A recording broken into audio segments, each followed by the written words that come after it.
નમસ્કાર વૈભવ દ્રષ્ટિ સમાચારમાં આપનું સ્વાગત છે.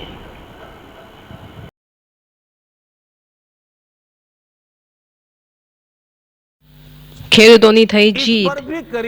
પીએમ નરેન્દ્ર મોદી દ્વારા ખેડૂતોની માફી માંગતા 3 ખેડૂત કાયદાઓ પાછા ખેંચવામાં આવ્યા. ભૂતકાળમાં જે કાયદાઓને લીધે પંજાબમાં આંદોલન ચાલી રહ્યું હતું તે કાયદાઓ નરેન્દ્ર મોદી દ્વારા પાછા ખેંચવામાં આવ્યા.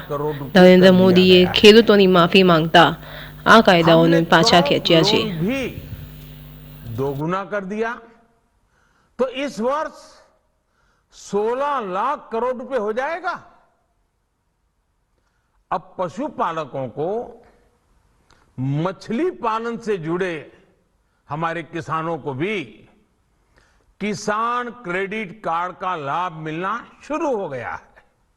यानी हमारी सरकार किसानों के हित में हर संभव कदम उठा रही हैं.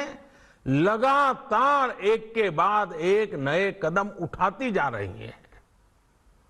किसानों की आर्थिक स्थिति सुधरे,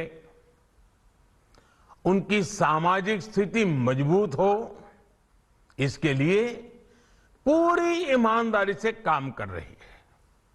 साथियों, किसानों की स्थिति को सुधारने की इसी महाअभियान में देश में 3 कृषि कानून लाए गए थे. मकसद ये था कि देश के किसानों को, खासकर छोटे किसानों को और ताकत मिले, उन्हें अपनी उपज की सही कीमत और उपज बेचने के लिए ज्यादा से ज्यादा विकल्प मिले. बरसों से ये मांग देश के किसान, देश के कृषि विशेषज्ञ, देश के कृषि अर्थशास्त्री, देश के किसान संगठन लगातार कर रहे थे. पहले भी कई सरकारों ने इस पर मंथन भी किया था.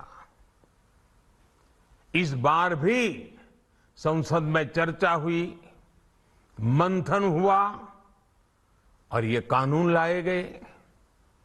देश के कोने कोने में कोटि कोटि किसानों ने, अनेक किसान संगठनों ने इसका स्वागत किया, समर्थन किया. मैं आज उन सभी का बहुत बहुत आभारी हूं, धन्यवाद करना चाहता हूं.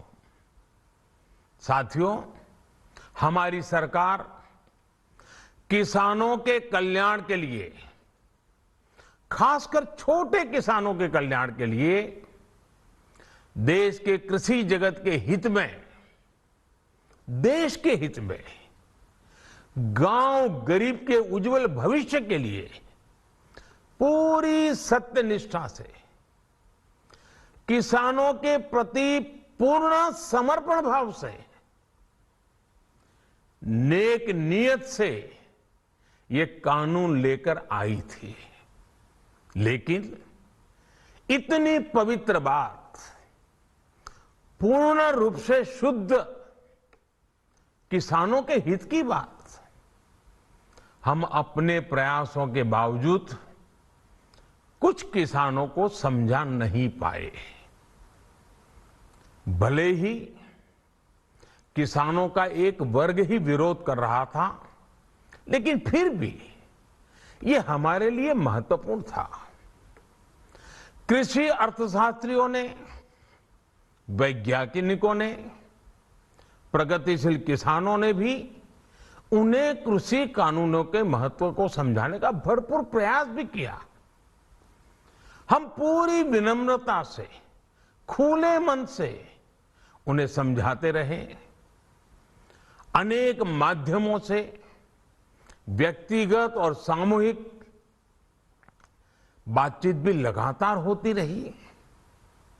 हमने किसानों की बातों को, उनके तर्क को समझने में भी कोई कोर कसर बाकी नहीं छोड़ी. कानून के जिन प्रावधानों पर उन्हें ऐतराज था, सरकार उन्हें बदलने के लिए भी तैयार हो गई। 2 साल तक हमने इन कानूनों को सस्पेंड करने का भी प्रस्ताव दिया। इसी दौरान ये विषय माननीय सर्वोच्च न्यायालय के पास भी चला गया। ये सारी बातें देश के सामने है, इसलिए मैं इनके अधिक विस्तार में नहीं जाऊंगा। साथियों, मैं आज देशवासियों से क्षमा मांगते हुए सच्चे मन से और पवित्र हृदय से कहना चाहता हूं कि शायद हमारी तपस्या में ही कोई कमी रही होगी, जिसके कारण दिए के प्रकाश जैसा सत्य कुछ किसान भाइयों को हम समझा नहीं पाए। आज गुरु नानक देव जी का पवित्र प्रकाश पर्व है। ये समय किसी को भी दोष देने का नहीं है। आज मैं आपको, पूरे देश को ये बताने आया हूं कि हमने 3 कृषि कानूनों को वापस लेने का, रिपील करने का निर्णय लिया है। इस महीने के अंत में शुरू होने जा रहे संसद सत्र में, इसी महीने में, हम 3 कृषि कानूनों को रिपील करने की संवैधानिक प्रक्रिया को पूरा कर देंगे। साथियों, मैं आज अपने सभी आंदोलनरत किसान साथियों से आग्रह कर रहा हूं, आज गुरु पर्व का पवित्र दिन है। अब आप अपने अपने घर लौटे, अपने खेत में लौटे, अपने परिवार के बीच लौटे। आइए एक नई शुरुआत करते हैं, नए सिरे से आगे बढ़ते हैं।